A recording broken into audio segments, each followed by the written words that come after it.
Alright, hey all, welcome to another episode of the Fast Lane Car, and welcome to something pretty special because I'm sitting in the brand new Mazda MX-30, the first ever fully electric Mazda sold here in the US, and in this video, we're gonna drive it. We're gonna find out simply, is it any good? So, let's go ahead and start it up. Foot on the brake, key in my pocket. One bong.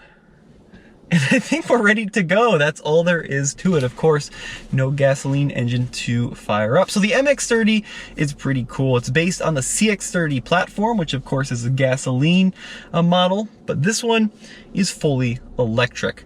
Not much to say on the startup. I think it's time we put it in gear and see how it does in the real world. Got this little round looking selector, button on the side. Okay, that's reverse. Pull it down into drive. All right, that seems fairly intuitive. Of course, a fully electric shifter there. And I think we are ready to go. Parking brake, electric, foot on the throttle. Now, Mazda flew me out here to Orange County, California for a first drive opportunity in the MX-30. And I said, absolutely, I would love to give it a whirl. Unfortunately, I only have about 15-20 minutes to put this together, so this is going to be a genuine first drive impression of the first ever all-electric Mazda. Give it a quick squirt here from the stop sign. All right, pretty good right off of the bat. So in a city situation where you need to maybe jump out in front of other traffic, we'll give it one more try. Around a turn. All right, it will squeal the inside front tire pretty quickly. Now the MX-30 is front wheel drive and front wheel drive only. So its cousin, the CX, you can get in all wheel drive, but this model only front wheel drive. And we did see the effect of that with instant torque of the electric motor. There is a possibility for wheel spin and perhaps even a little bit of torque steer. The power output, 143 horsepower, 200 pound-feet of torque. So not a hugely powerful vehicle. Interestingly enough though, the weight distribution is very different between the MX and the CX. So the CX-30, the gasoline one, is 60% biased to the front. The MX-30 is 60% biased to the rear in terms of its weight distribution. Now let's see what that means. Cruising around this little roundabout. All right, feels pretty good. Pushing it a little bit. Wheels are just on the limit of traction there. Just starting to squeal. But we didn't hit traction control, and they say that because of the 40-60 front-back weight distribution, this is actually a little bit dynamically improved over the gasoline counterpart.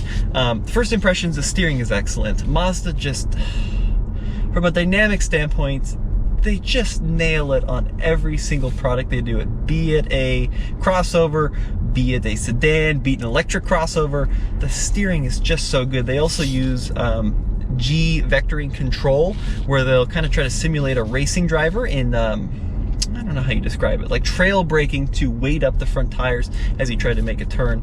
And this car does it too, actually. So it does it not only on throttle like a gasoline model, but because they have such fine control of the regen, it will do it on regen as well, which is very, very neat. And I have to say, the steering feels good. Brakes feel excellent too, basically blending both regen and friction brakes together to give you the maximum braking and stopping power. And right off the bat, it feels pretty good. I also have a couple different levels of regen braking, so I can control it via the paddle here on the steering wheel. So if I pull up, that will increase the amount of off throttle regen. Oh no, I'm sorry, I messed it up.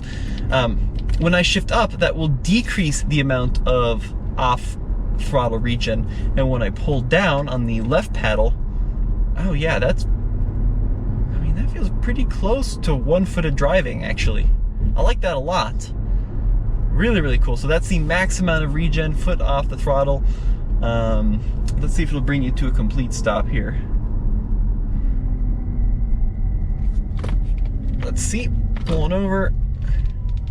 There's 9 miles an hour, 7, 5, No, so it won't bring you to a complete stop, but that's 4 miles an hour, and it'll bring you to nearly a complete stop. All right, let's get it onto a slightly faster road here and see what it's like at speed. Now, one of the more interesting things is you might hear a kind of like a slight whirring noise. They actually pipe in a sound, a little driving sound as you cruise along, and it's all augmented. They actually were saying in the technical briefing that they tried out sound very similar to the Jetsons car, but they found it to be annoying. And this sound increases as you push down harder on the throttle, like it's simulating a gasoline car from an acceleration standpoint. It's not annoying though. Yeah, it's pretty slight. All right, coming to a stop at the stoplight. That's foot off the throttle.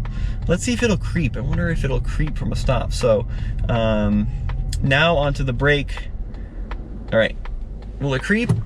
Oh, it does have a creep, so it does simulate kind of like a gasoline torque converter. Something to keep in mind. Now, from an interior standpoint, I really think they did a cool job in here. I love the cloth seats. These are partly recycled materials down here on the seats. They feel really good, and then the bolsters are leatherette. I love the Mazda steering wheel. Mazda just does the best steering wheel. I love the thin spokes and the small airbag ring, and it's the perfect amount of girth on the wheel that's not too thick like a baseball.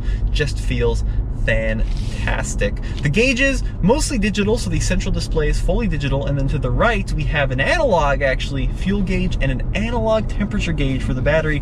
This does have climate controlled batteries, by the way. It's not air cooled like you'd find on a Leaf. Big plus. And then to the left we have a charge and power indicator, so when I lift off, the needle dives into the charge, and when I go back on, the needle dives into the power range. Okay, elephant in the room, the battery weighs 680 pounds, and it is 35.5 kilowatt hours gross. That is good for a range of about 100 miles according to Mazda. Not fantastic. 100 miles is a limited amount of range. They said they are targeting this as a city car. It's not intended to be a road tripper. They did the research. They found that most folks were only driving about 30 miles at the most in the city, and they said, here, have 3 times the amount of range you need. That's fantastic, and I probably think that's probably okay for most folks, 100 miles.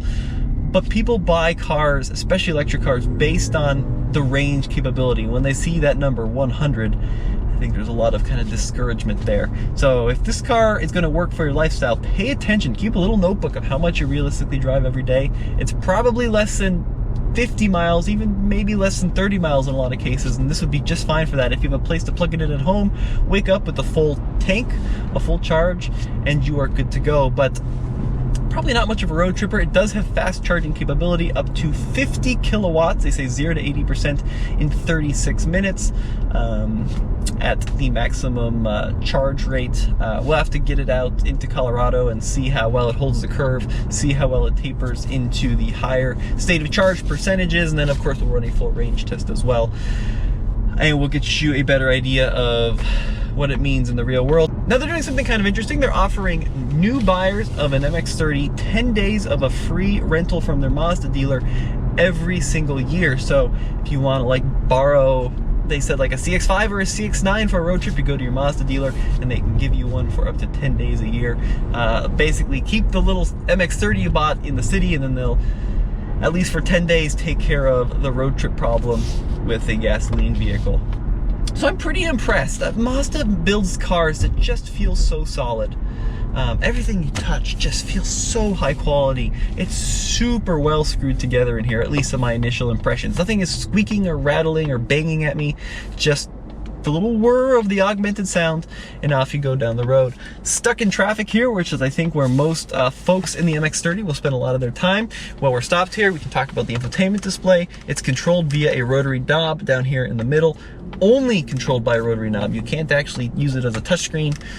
People either love it or they really dislike it. I think it takes some time to get used to, and then it kind of starts to make sense after enough time. But Mazda says it's much more tactile than going with a little touchscreen display, which is, they claim to be safer when you drive along. Also considered to be safer when you drive along, all the safety equipment. So not only do you have adaptive cruise control, but you have the full suite of emergency systems. And they've also included now blind spot assist. So you have the little dot here to let you know, hey, there's a car in your blind spot, but it will also now nudge you back into your lane if it senses that you're merging into a car.